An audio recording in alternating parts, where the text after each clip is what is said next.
Thanks for listening to the AZ Wildcats podcast. I'm your host, Mike Luke, joined by Jason Scheer. Already getting back the A comments in here. Don't worry, we're going to get to the back the A movement. But first, Scheer, you and I have a bet going on right now about who will play more impactful minutes at the University of Arizona. Fili B or Conrad Martinez. Maybe we'll call him C-Mart. Fili B or C-Mart. This is your one-time opportunity before we get in here to back away from this and side with Team Fili B. I'm a man of my word, Mike. I stand strong for Fili B. Oh, so you've switched over from Conrad Martinez. For Conrad. I stand strong for Conrad. But you just admitted you've switched over to Fili B. I messed up. All right. Well, anyways, we got 3 back the A comments in here already. You guys are all awesome. We're going to get to the back the A movement here in just a second. But first, we got to talk about Fili B, the man of the hour right now. Now, I'll be honest here.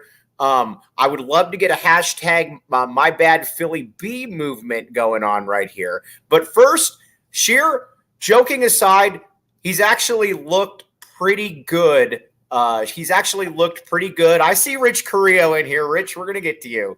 But Fili B dropping 20-plus points, getting 11 boards, 5 of 6 assists. What are you thinking?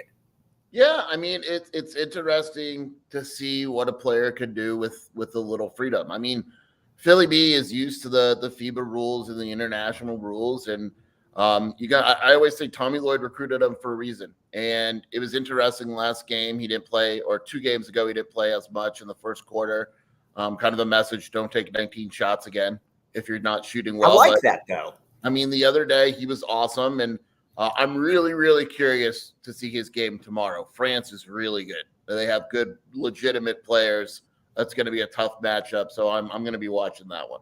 All right, Andre Vera says, I missed your Monday episode, but I wanted to ask, who of the Arizona prospects impressed you the most? Who disappointed you? Andre, that's the way of going and saying, listen to the Monday podcast, but we'll give you a little bit of a teaser here later on. But Scheer, I'm excited to see Fili B as well. The one thing about Fili B, and Rich Carrillo, this is for you, Fili B can pass the basketball. That is one thing that I feel very comfortable in saying that he can do is he can pass the basketball. Yeah, I mean, I don't know if he can do anything else. I have questions about some of his game, but he's absolutely a good passer. There's no denying that he is a good passer.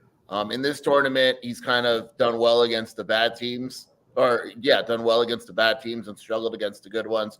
France is really good. If he plays well tomorrow, he definitely has my attention. It's too bad that Victor Wembanyama isn't on this team, so we could really get a showdown between Victor W. and Fili B. Yeah, I mean, and obviously that would be edge to Fili B. Right. His passing's better than Victor. I asked Murph off record yesterday, and I don't think that he'd get mad at me for saying this on record, but I asked him, I said, dude, so what about Fili B? And then he says, telling you, man, he's not bad. He can play a little bit. So, again, and you've reported this before, Scheer, that the coaching staff likes Fili B. They don't think he's a lost cause. A lot of fans do, but the coaching staff, and that's a credit to Tommy Lloyd, too. I don't think he thinks anyone is a lost cause until the last minute, but they believe that Fili has potential. All right. Now, we're getting all ready. The Conrad Martinez questions are coming in hot and heavy already. Do we have any updates on Conrad Martinez? By the way, that's a cool mug. What is that? Show that again. Pull it up. Different books. Oh, I like that. All books you haven't read, Scheer. No, I've read some of them. All right, but go ahead. Scheer, Conrad Martinez, C-Mart. I got to look. Conrad is playing in the U-18. For the record here, the people that are late to this bet, again, the bet is who plays more meaningful minutes at the University of Arizona, Fili B or Conrad Martinez, and I have been squarely in the Fili B boat. Yeah, but you gotta respect Conrad. Give my guy some respect. We're gonna find out. I'm looking it up. 22 days. Conrad is on the Spanish team, by the way, for the U-18. It's just absolutely ridiculous. That's the one with Ademara, the guy going to UCLA, and all of that. How many minutes would Fili B play at ASU? Oh, a lot. 15. I think so, too. Would Fili B possibly be a starter at ASU? There's a chance. I don't think so, but there's a chance. All right. Let's see here. Look, this is me. The U.S. isn't even in the U-18. That's true. That's a good point. Now, before we get on to some other stuff here, we're going to talk about Jack Murphy taking some subtle shots at Jason Scheer. But first, do you want to tell Rich Carrillo that nobody was bigger than nobody was more skeptical of Fili B than you, but you're starting to warm a little bit? No. You are much more down on Fili B than I ever was. Why did I say that he's better than Conrad Martinez? Because you don't like foreign basketball players. That's not true. You like Fili more than Conrad. That doesn't mean you like Fili. All right, fair enough. He's better than Duke Brennan. Hey, watch your mouth right there. This is a Duke Brennan free, slander-free podcast. Let's throw Duke Brennan on this podcast. All right, we're going to get back to Fili B right here. But again, you got to admit, though, Fili B surprised you a little bit. Yeah, absolutely. Again, though, I think it's 11 a.m. tomorrow. Maybe I'll live tweet it.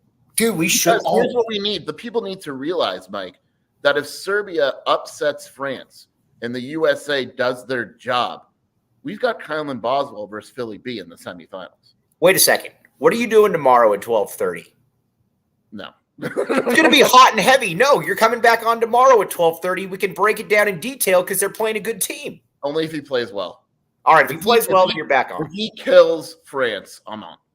All right, fair enough. All right, now we got to get to some stuff that Jack Murphy said, a few revelations here. But first, Scheer, when was the last time you went to Circle K? Don't lie.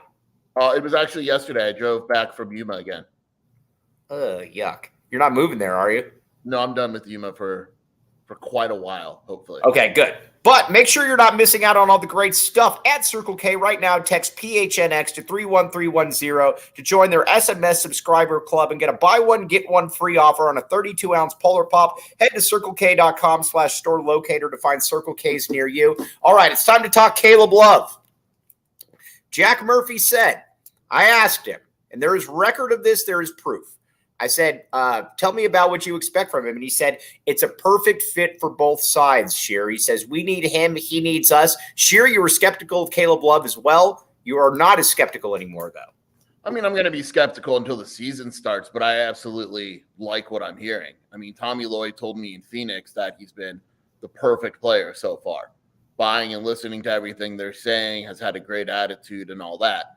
It's going to be interesting what happens in games. You still have to, he still has to become more efficient and all that. But I like basically what I was told, and we talked about this the other day, that Arizona would have been really good without Caleb Love. It is championship quality with Caleb Love. Now, things have to go right, but Caleb Love is the difference. A good Caleb Love is the difference between winning a title and not. I thought it was very fascinating that Murphs also said that he said, in the transfer portal, it's a little bit like speed dating. Sometimes, though, you don't end up with what you want, but sometimes you end up with a better package. I believe that was his way of saying, and this is just me, I believe that was his way of saying that they would prefer Jaden Bradley and Caleb Love to Ryan Nembhard. What say you? Yeah, I mean, you got two starting quality players over one. And this isn't to say, I mean, Arizona really wanted Ryan Nembhard. We're not going to pretend like we're not going to do that. We didn't want him anyway. You have done that in the past, though. It depends on the player. Yes, absolutely. I'm for the people, Mike. But yeah, I mean, it obviously worked out fine. Jaden Bradley is figuring he's as good as advertised and all that. He's going to step into the starting point guard spot next year, probably. You get Caleb Love, all of a sudden you have a really good 3-guard lineup, and it works out well.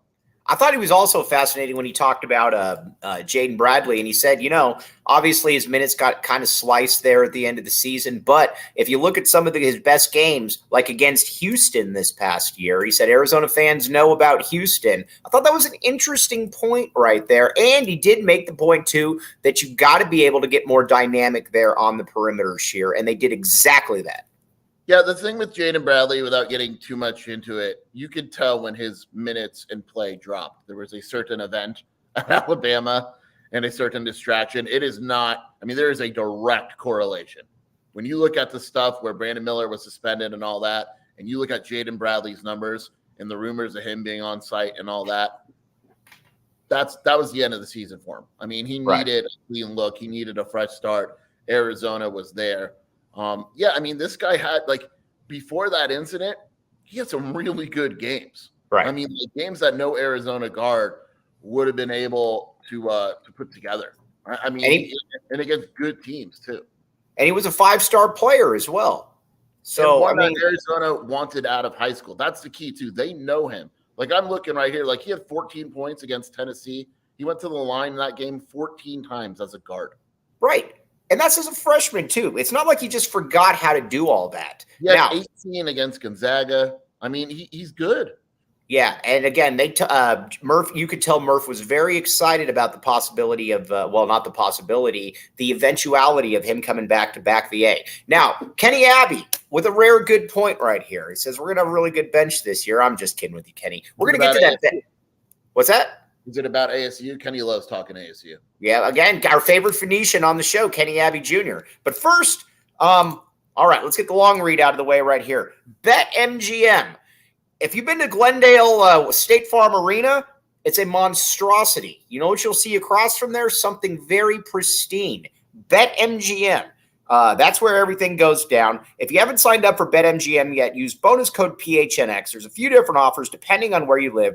But for our Arizona audience, place your first bet or your first bet offer and receive up to $1,000 back in bonus bets if it loses with BetMGM. Again, make sure you use bonus code PHNX. Check out the show notes for details. Let's hear the great Shane Diefenbach with the disclaimer.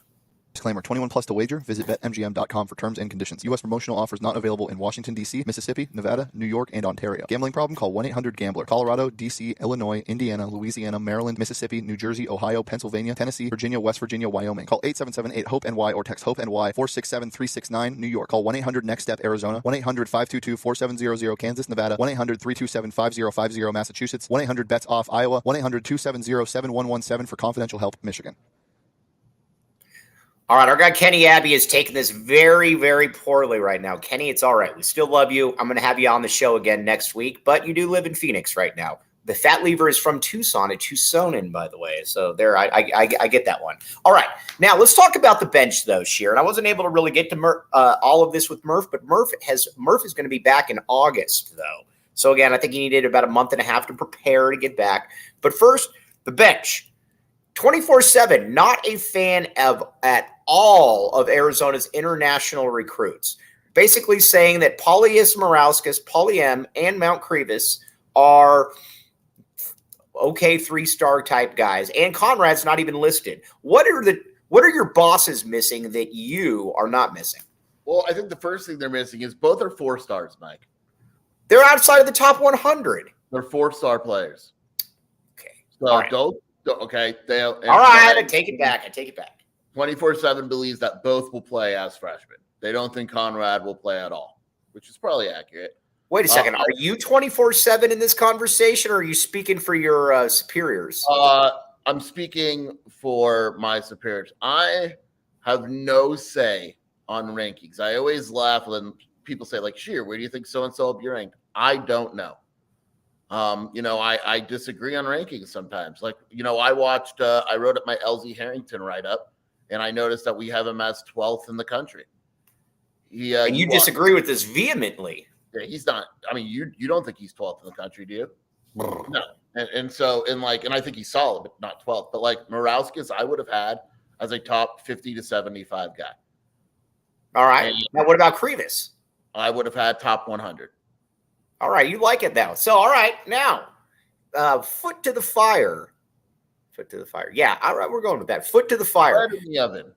All right, yes. Mount Crevis or Dillier. Next year, who gets more minutes? That's easy. Crevis. Oh, come on. We got another bet because you're going to lose the first one already. Crevis will get more minutes than Dylan Anderson. Because here's what's going to happen. I'm going full prediction. Dylan can't play the 5. He's a 4-man, right?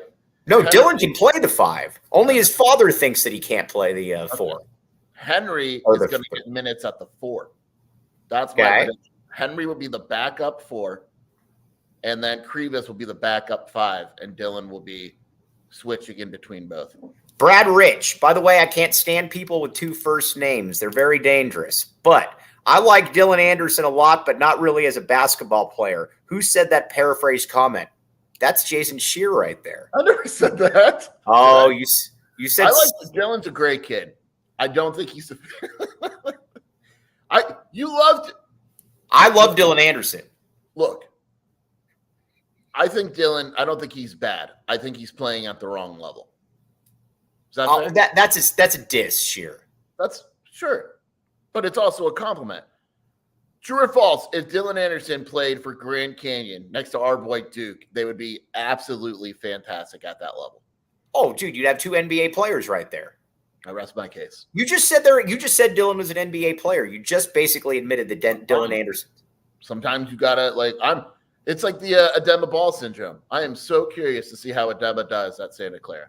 By the way, very interesting thing to make fun of ASU fans, though. Herb Sendek, in like 3 years at Santa Clara, has produced more first-round picks than Bobby Hurley. Yeah, he's had a hell of a roster since he's been there. Right. Every year they have one really good player. And he's brought these guys in, though. You can't just say that he was grandfathered these. By the way, Kenny Abbey, pipe down. 5 of a Kind Media, though, says, Dylan, why can't Dylan be the stretch 4? We've already seen that Dylan can shoot. Over who? If you think he's a stretch 4, that means that you think he's better than Henry. That's it. All right, I don't know.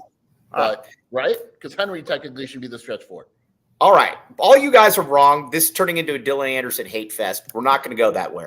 Now, let's talk about Keyshawn Johnson. I was very fascinated by what Murph said about how he believes that Keyshawn Johnson is going to be an NBA player and that he's going to be that Miami Heat type guy.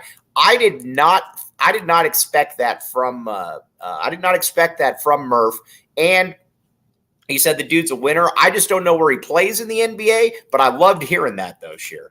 Yeah, it's everybody that has ever coached this kid going back to high school loves him.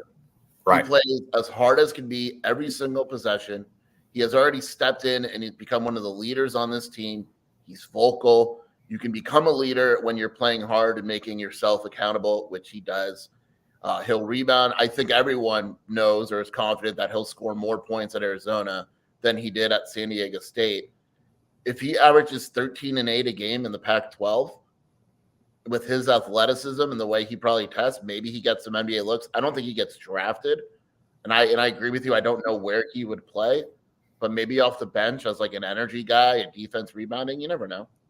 This will be a real testament to Tommy Lloyd. By the way, if you could pull up that the chart again with the roster here, and your good point, Brad Rich, that Paulie M is not on here. We will get this taken care of. Neither is Conrad Martinez. That is on me. I apologize. But Keyshawn Johnson right there. This will be fascinating, though, Scheer, to see what happens and how the Tommy gun can actually extrapolate from players from different programs into his own program. If he goes from averaging 8 and 5 to, say, 13 and 7, Tommy, that's another nice little feather in Tommy Lloyd's cap right there. And I'll say this right now. I fully expect 13 and 7 to be the numbers. Like, I think that's it. Because I can't see how he doesn't score more in an offense that actually tries to score and more shots being put up, more rebounds. We're going to find out. Like, there's multiple guys all over the roster. Let's say Caleb Love, Jaden Bradley, and Keyshawn Johnson are all better than they were at their previous spot. I think that's likely, is it not? It is likely, but that's going to go noticed next year in the transfer portal. And Arizona's going to say, look, man, we took in 3 transfers, and they were all better than they were at their previous school. Oh, by the way, 5 of a Kind Media, really like your inputs right here because you bring up points that I forget about. KJ Lewis, Murph brought him up. He said, we have high expectations for KJ Lewis. He says he's a big-time athlete. He's strong. He said he's going to be a big part of our future. Scheer, first Caleb Love, then KJ Lewis. I believe that Murph was sending messages to you via me. I also think that there's a key language in there. And when you hear him talk about KJ and Tommy, big in the future, I don't think people should expect him to play much as a freshman. I just don't see where it comes from. If everything goes right and they develop like he develops like the coaching staff wants him to, yeah, I think he has a nice future. As a freshman, I would be really surprised if he got any sort of decent minutes. All right, we're going to talk about the 7, 8, 9. That's right there. I like that, B-Cat. That's very good right there. Now, but first, 4 peaks. 4 peaks that we already know, the official brew of PHNX Sports. Here's the peaks that we know for sure that will play this coming year. You've got Umar Ballo, Keyshawn Johnson, Dylan Anderson, we're going to will this into occurrence, and Henry Vasar. Yeah. You're not saying you don't know if Krivas will play? Is that what you're saying? Yeah, I don't know. I'm going to go right now. I'm going to get more. I'm going to go with more. I'm going to go with more of that. That's a good question, by the way, Kenny. But illegal Pete's, or not illegal Pete's, Four Peaks. Check out Four Peaks Brew or Four Peaks Pub to keep up with the latest on Arizona's hometown brewery. You must be 21 years older to drink Four Peaks. Plus, please drink responsibly. And OG's, Scheer. Now, Scheer was concerned. OG's is for gummies, Scheer. I didn't know that. Scheer was sitting next to me at the Section 7 and literally brought up, well, I don't know about the whole smoking thing. I said, Scheer, these are gummies. Don't worry about it. And if Scheer doesn't need to worry about it, you don't need to worry about it. OG's doesn't miss when it comes to flavor and effects, so get your pink lemonade gummies while you can. Check out OG's online at OG's Brands and on Instagram at OG's Brands. You can also find their products at your local dispensary. You must be 21 years or up to enjoy responsibly. Kenny Abbey, more minutes this year. KJ Lewis or Conrad Martinez? I'm going KJ Lewis. KJ Lewis. I'll go KJ Lewis. Do you think Conrad Martinez plays this year, Scheer? Not really. No. All right. Now, BCat says 7 is going to be Henry, 8's going to be Paulie, 9's going to be KJ. I don't know. I like the 7 and 8. I don't know that I go KJ right there, but I'd like to go KJ. Be like 11. What's that? I think KJ is going to be like 10 or 11. Dylan ahead of KJ though, correct? Yeah, I'd have pretty much any guy that's going to get minutes ahead. Like KJ is ahead of Conrad. That's probably it, right? Right. And we do agree that the two guys on this team that have the potential to be the best player on the team are Kylan Boswell and Caleb Love. It's just those two. I would agree with that. Right. Five of Kind Media. Who's the team captain this year? Umar Ballo? I mean, Umar is a natural leader out there. I think it's going to wind up being Kashad. I really do. I just think he likes that role. I can see that. All right. T. Burns says, I'd lean 7 Henry, 8 Paulie M, 9 Krivas, 10 KJ. Oh, man. Then Dylan, Fili B, and Conrad, limited red shirt. No, I shouldn't have even read that right there. Is KJ ahead of Fili B? See, these are the competitions. People are focusing on the wrong competition. Like the competition is Henry and Dylan. The competition is Fili and KJ. Fili and KJ. You know, after all this smoke that I've been blowing about Fili, I'm going to say KJ plays more minutes this year, Scheer. Those are the real position battles. Because the other guys those are the position battles. I also firmly believe, though, that Arizona has the best roster in the Pac-12 at this point. Now, you were Mr. USC. Yeah, but that was before Caleb Love. No. Okay, whatever. That was not that. But I do believe that Arizona, USC, Oregon, and I think there's going to be a pretty steep drop off. I don't think UCLA is going to be very good this year, Scheer. Not only am I hoping for it, I don't imagine that they are. They got a lot. They're relying on a lot of international players. I like Dylan Andrews. You think Dylan Andrews sucks. And then, then you got a lot of Will McClendon types. Oh, a Dembona for sure. Things have to go right. It's just one of those rosters where, like, look, Ade Barra is probably coming still. And I know he's hyped, but he's international, right? You just don't know. Who does? And that's not a knock at him. Jan Dide looks great in the overseas. Then yesterday he was awful. They lost. He was like 5. He shot terribly, right? How good is he as a freshman? I think he's going to be good, but how good is he as a freshman, right? The French kid they got, I don't know how to pronounce his name, so I'm not going to try. He's a first-round draft pick in the future, but how good is he as a freshman? Right. These are all players that Rich Carrillo, I think, will become immediate fans of, the international players right here, Scheer. And then they lose Evo. That's what I'm also really curious about. They lost their international whisperer. Like, if Cronin doesn't make the right hire, I think Cronin's a solid coach, obviously, but I don't know how cut out he is to coach international guys and be patient with them. Hey, I generally like making fun of Scheer, but I'm going to give Scheer a little bit of credit here on something. So we're at Section 7. 5 of Kind Media, more unlikable, Hurley or Cronin? Cronin by a mile. Hurley, by all accounts, is actually a really good dude. I've not come across anybody. Right. I've not come across anybody that actually knows him that says he's a jerk. including jerks like Kyle Dodd. I'm just kidding, Kyle. But what you're saying? No, he's a super nice guy. Like Right. I know he's intense on the court, but he's a really good person. So I'm gonna go there as well. But I think that UCLA to me is a real question mark though for this year, and that's why I think those other 3 teams are going to be better than them. Plus, you get Bona back. Losing Tiger Campbell and Hawkes though, those are the backbone of your team for the last 3 years though, and I just don't know that you replace that, Scheer. Mike, you were going to give me credit, remember? Yeah, I decided to. All right, fine. I'm going to give you credit. So we're sitting there watching games, and then the Evo guy or whatever his name is, the UCLA coach, Scheer looks over and he's like, "Yeah, that guy's he's going to be going to the Raptors. It'll probably be announced next week or whatever." Meanwhile, this is on Friday. Meanwhile, Bruin Report Online gives a breaking news story on Monday that he's likely to leave to the Raptors. So, for the UCLA fans out there, follow Scheer to get the best UCLA information. That's a big loss for them. I mean, I'm really curious. Like, I'm sure Evo's telling Cronin who to hire, but if Cronin messes that up, all of a sudden you go from a school that's competing with Arizona internationally to Arizona's the clear favorite in international recruiting. All right, my biggest problem with Mick Cronin is just this, to be honest with you. He never takes blame for a loss. Every single loss is always the official. And I kid you not, every single loss. That stuff to me is super lame. Yeah, it became a game last year where I would just send you Cronin quotes blaming the officials and everything but the play. Right. I mean, and it'd be a game they lose by like 18 points. And he's like, here's always what he'll say too. He'll say something of this tenor. Well, not to blame the officials, because at the end of the day, we were the ones there out on the court, but we really didn't have an opportunity to win this game with the way that it was officiated. I'm not blaming the officials, but we just really didn't have a chance with the way that it was officiated. Yeah.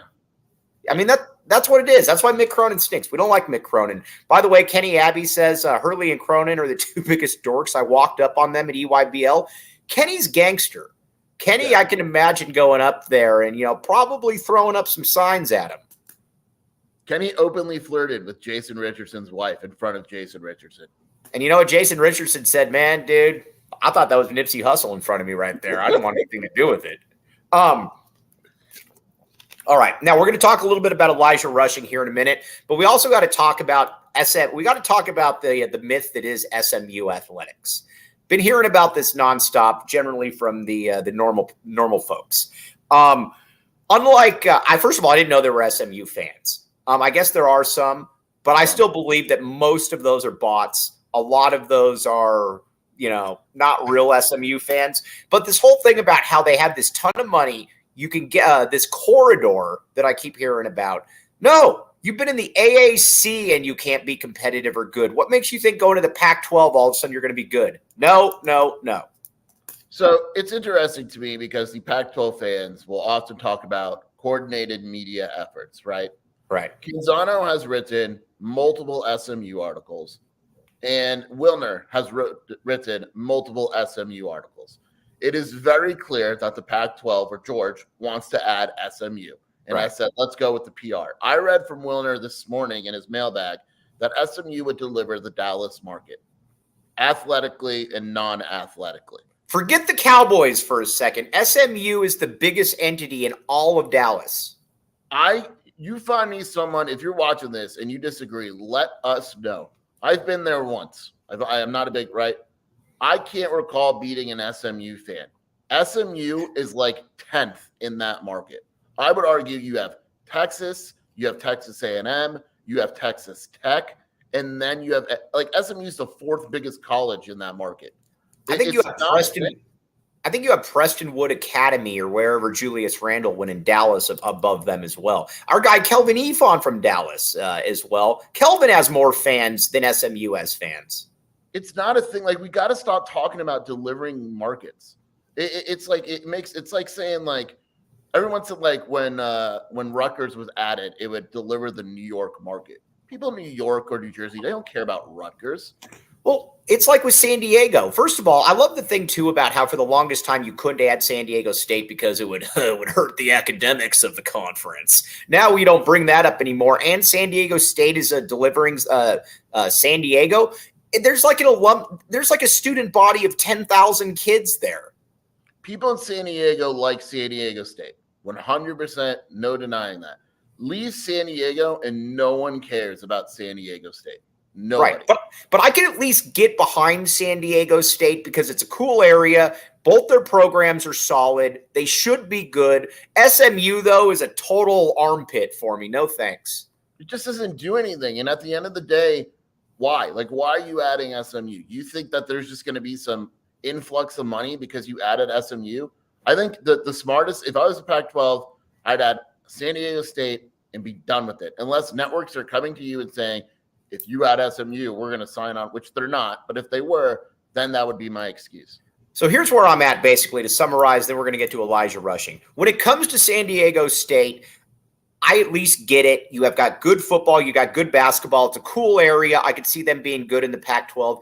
SMU does absolutely nothing for me. There are very few SMU fans. It's about 95th in that market right there. And there's next to no history outside of the Pony Express. There's nothing to indicate that SMU would ever be good. That's why if you're going to add somebody, add San Diego State, but SMU, keep them with Weber State. Also, I want to visit San Diego. I wouldn't mind playing San Diego a few times so I could take a nice vacation there. It makes a lot of sense. Let's see here. Who cares? Get out of this catastrophe of a conference. I agree, man. Like, at the end of the day, UNLV, I am far more open to UNLV than I am SMU. Yeah, UNLV, we could do the fake term sleeping giant. At least with UNLV, I'll believe it. You're in Vegas. And it's at least happened before. Yeah, I'm cool with UNLV. All right. Now, speaking of sleeping giants, somebody that's not exactly sleeping but is a giant, Elijah Rushing, considered by many to be the best defensive end prospect in the entire country. At least that's how he's rated. This is going to come down, at least in my opinion. Could be wrong. Who knows? This is an Arizona and Oregon decision right here for Rushing. And if Arizona were to somehow pull Elijah Rushing, forget about whether you think he's worthy of that ranking or where he should be. If Arizona were to pull Elijah Rushing, all of a sudden, Jedd Fisch really gets that reputation for being that master recruiter because, again, Arizona doesn't have an NIL that can compete with Oregon, even if they're going to give a disproportionate amount of it to Elijah Rushing. Yeah, so Rushing would become Arizona's highest recruit ever. Right. Before it was T-Mac. Right. Those two are Jedd Fisch guys. I mean, so anyone that doesn't believe Jedd Fisch knows what he's doing with recruiting would just, they're wrong to begin with, but then they're really, really wrong. It would be, you're talking a top 10 player, figuring he signs and all that, a top 10 player coming to Arizona to play football. Right. It's just unheard of. This would on paper, be the same thing essentially as Bijan coming to Tucson. Yeah. You're getting a 5-star kid that can absolutely go anywhere he wants and is prioritized by every other school that he wants. Yeah, and there's not even a basketball example because Arizona has landed 5 stars in basketball before. For sure. Football, yeah. It's just not heard of. Yeah, go ahead. Okay, go ahead. Well, all right. First of all, but if you watch Elijah Rushing, he looks like a really cool guy. You know what he probably has, though? He probably has a pair of Shady Rays on him. That's why, because, let's be honest here. The cool people wear Shady Rays. And exclusively for our listeners, Shady Rays is giving out their best deal of the season. Go to shadyrays.com and use code word PHNX for 50% off 2+ pairs of polarized sunglasses. Try for yourself the shades rated 5 stars by over 250,000 people right there. But again, that also goes to show you too, let's just say that Rushing chooses Oregon. Again, I don't know. But it also goes to show you that the fact that Arizona is being seriously considered by him, this is not something that the previous coaching staff was ever able to do, nor was it something the previous coaching staff ever even tried. And that's where Jedd Fisch is just light years better than what we've had to deal with in the past. Yeah, and let's be clear, this isn't a fake consideration. There's a very real chance Elijah Rushing winds up at Arizona. And even when he commits to Oregon, if he commits to Oregon, Arizona is going to be recruiting him until he signs, and vice versa. If he commits to Arizona, we're going to do the same. But the effort that this coaching staff has put into recruiting him is something that we haven't seen in a long time, right? Going to his school as many times as legally allowed, telling him basically, you want to come to practice, it's an open invitation. Like, we got you. And so that's something that it sounds easy enough, but it's not when you consider that the previous coaching staffs didn't do it. And bringing in his brother as well when you think about it too, because his brother, his brother can play. They're not just bringing in a guy who's going to be like me and not be able to ever play, but probably not a high-level D1 guy. But he could also, he's a great kid, comes from a great family, and it can't hurt with Elijah rushing. That's the stuff, the little stuff that that Fisch gets that the previous staff certainly didn't get. And Rich Rod didn't get either, let's be honest. Yeah, I mean, they recruited Cruz rushing until the end. Like, he wasn't going to Arizona, if you remember. They got him to switch. And and to their credit, they absolutely believe he will play. It'll probably be on special teams with a chance to maybe play in the rotation down the line. But this year, he will play on special teams. They like him. It's not just we're going to take, whatever just to get rushing Elijah. And the coaching staff gets it. They get certain things. We'll take this player who may not be spectacular, but he'll play to get that player. Like, they are all about that. And schools like Arizona should absolutely do that. Well, and let's be honest here, that's the most important school in the state. Now, for Arizona at least, there's 5 schools in the state that really, really matter. And again, there are exceptions, or 4 or 5 schools. Chandler, Hamilton, Salpointe, who am I forgetting? Scottsdale, Saguaro, and that's essentially it. Chaparral, all those kids never turn out to be very good. What's that? Tucson, Saguaro. Tucson, Saguaro, for sure. Yes, Tucson, Saguaro. Jonah Miller left Salpointe to go to Tucson, Saguaro, not to play. That's how big Tucson, Saguaro is.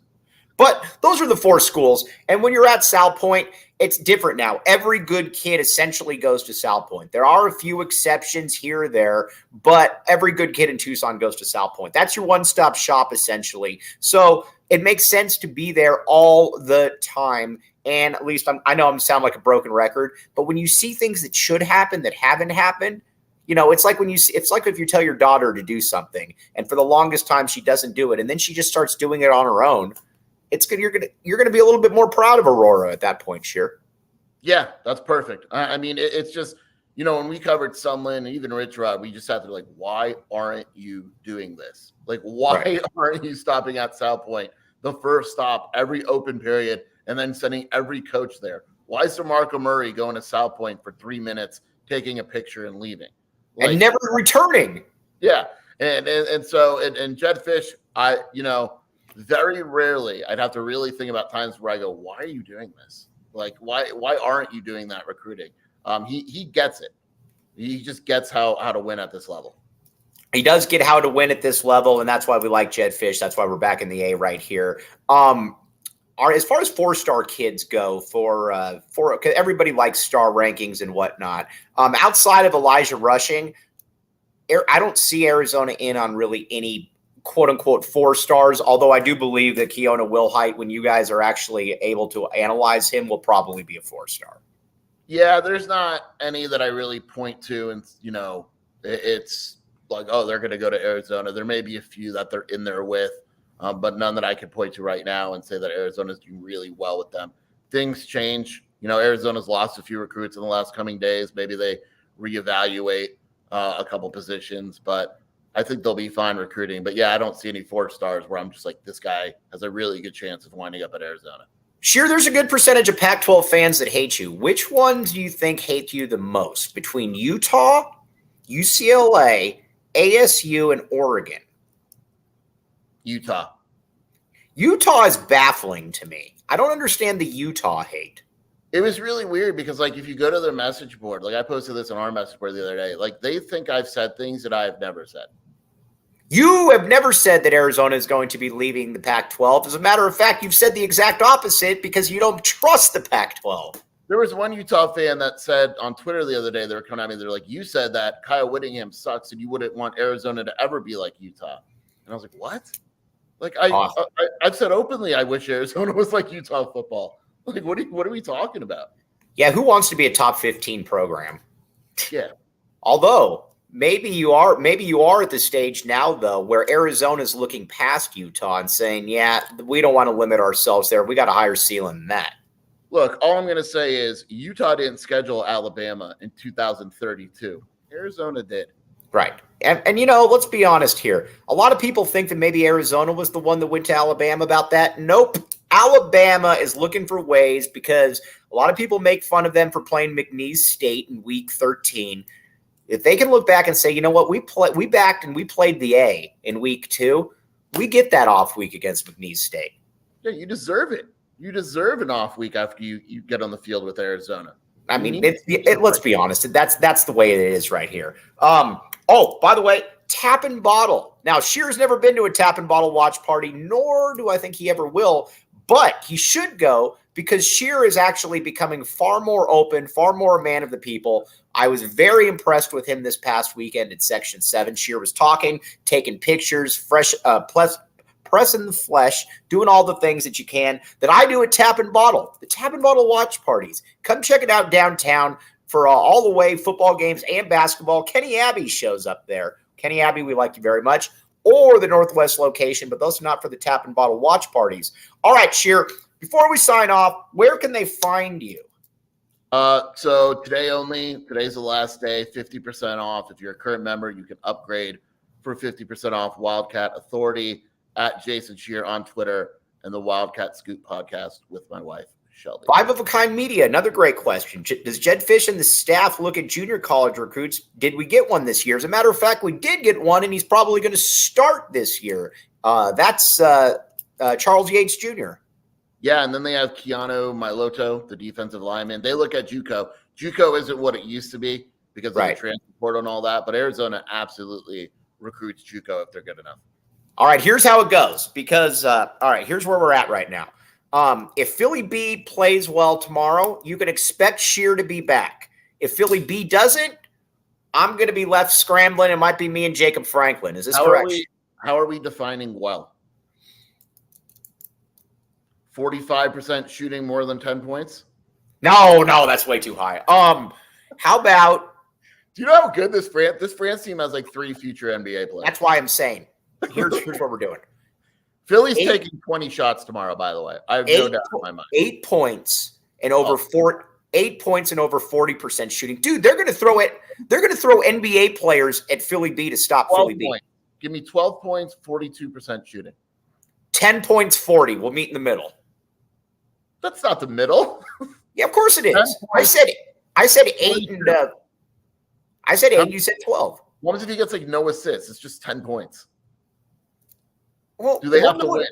We'll know it when we see it. How about that? We'll know it. The eye test. Yeah, we'll know it. If I'm also waking up. Are you waking up at 8:30 to watch the USA game?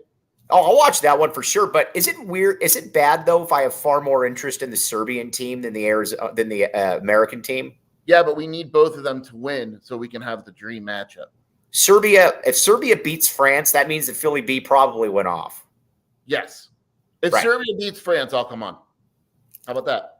All right. So there's multiple ways that we can finagle you into the show tomorrow, but that's the tried and true way, correct? Yeah, we'll talk.